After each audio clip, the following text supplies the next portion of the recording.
Scent ක්ලෑස් දියඇල්ල බලන්න අද අපි තලවකැලේ හරහා තමයි යන්නේ. අපි ආවේ කඩියනල පාරේ. එතකොට මේ මෙතන අපිට ලස්සන view එකක් දෙන්නේ හම්බුණා කෙලිවත්ත වතුය. හරිද? මම ඔයාලට view එක පෙන්නන්නම් අනිත් පැත්ත කරවලා. මේ බලන්න කොහොමද view එක අර ඇති මේදුම් බාලා. මෙතන දියඇල්ලක් තියෙන එක පේන්නේ නැහැ මෙතෙන්ට. අපිට කලින් ඉඳි හම්බුණා. තව යන්න තියෙනවා කිලෝමීටර් 15ක් වගේ දුර. ඉතින් යන්න තමයි තියෙන්නේ. ඉතින් අපි යමු ඉස්සරහට. අද ගිහිල්ලා මොකද වෙන්නේ බලන්න.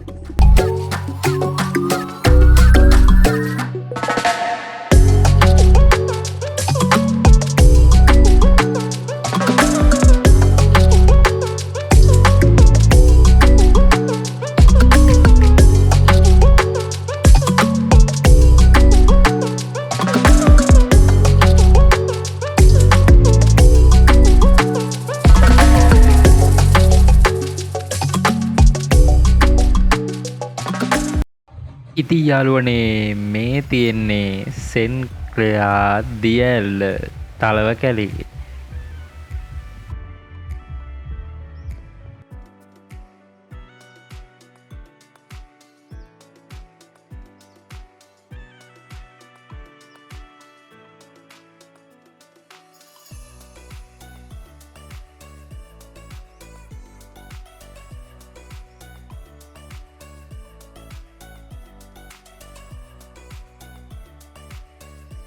ආයලුවනේ ඉතින් අපි සෙන්ට් ක්ලෑර්ලට ඇවිල්ලා ඉන්නේ.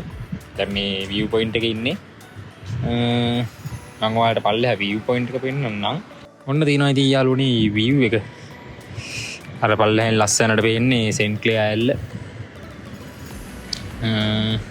අර පැත්තේ තමයි ඩෙවොන් නැල්ල තියෙන්නේ. ඩෙවොන් නැල්ල මෙතනට පේන්නේ නැහැ මං හිතන්නේ. ඔය පේන්නේ හරියට. පල්ලෙහා තමයි සෙන්ට් ක්ලෑර්ල තියෙන්නේ. ළඟට යන්න පුළුවන්ද දන්නේ නැහැ.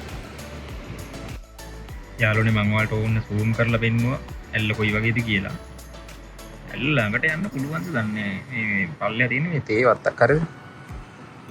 තේ වත්තේ පල්ලෙහෙන් එහෙම යන්න පාරක් නම් එහෙම මේකට නැහැ. තේ වත්තට බහින පාර තියෙනවා. පල්ලෙහාට යන්න පුළුවන්ද කියලා දන්නේ නැහැ. කවුරුත් පල්ලෙහාට යන්නෙත් නැහැ. මේක මේ ප්‍රයිවට් තැනක් වෙන්න ඇතිනේ. ඒ හින්දා මං හිතන්නේ යන්න පුළුවන් ඇති කියලා. එතන ඉඳන් තමයි බලන්න තියෙන්නේ. නෝ ඉදිරිය තමයි ඉතින් සෙන්ට් ක්ලෙයාර් දියඇල්ල. අපිට ඈතට පේන්නේ.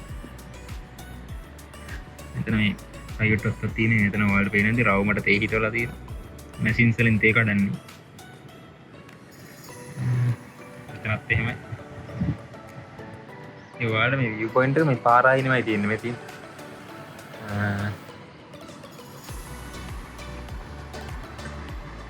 ඔයාලට ඔය අපි ආපු පාරෙන් එනවා නම් ඒ පාර දිගේම ඇවිල්ලා එතනින් අයිස්සාවෙල් වල නුවරඑළියට හැරෙන්න පාරක් තියෙනවා.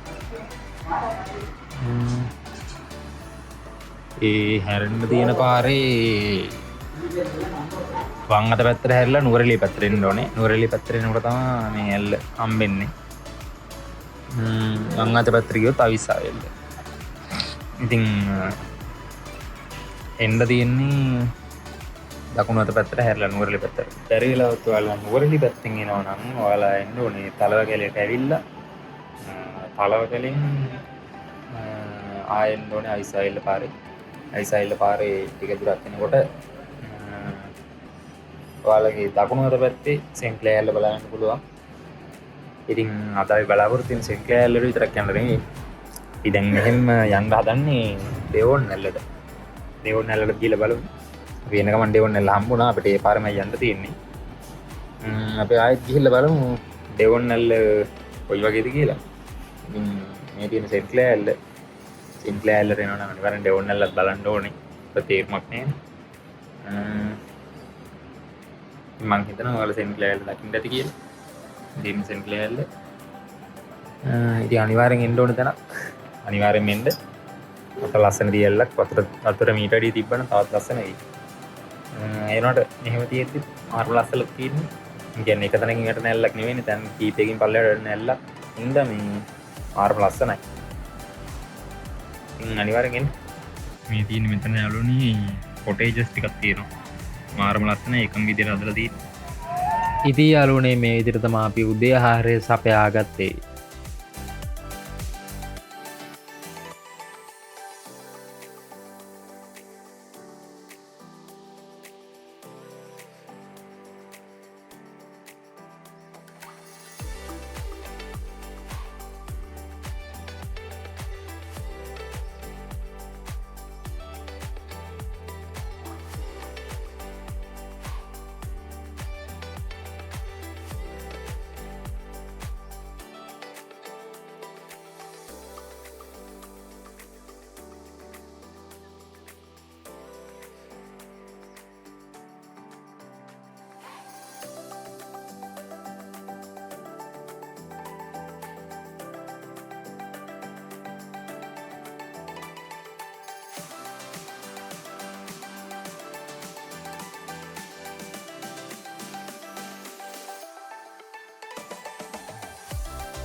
යාළුවනේ මේ තියෙන්නේ ඩෙවොන්නල්ල. අද අපේ දියලි මම්පත එපිසෝඩ් එකේ දෙවනියට හම්බෙන සුන්දර දියඇල්ල.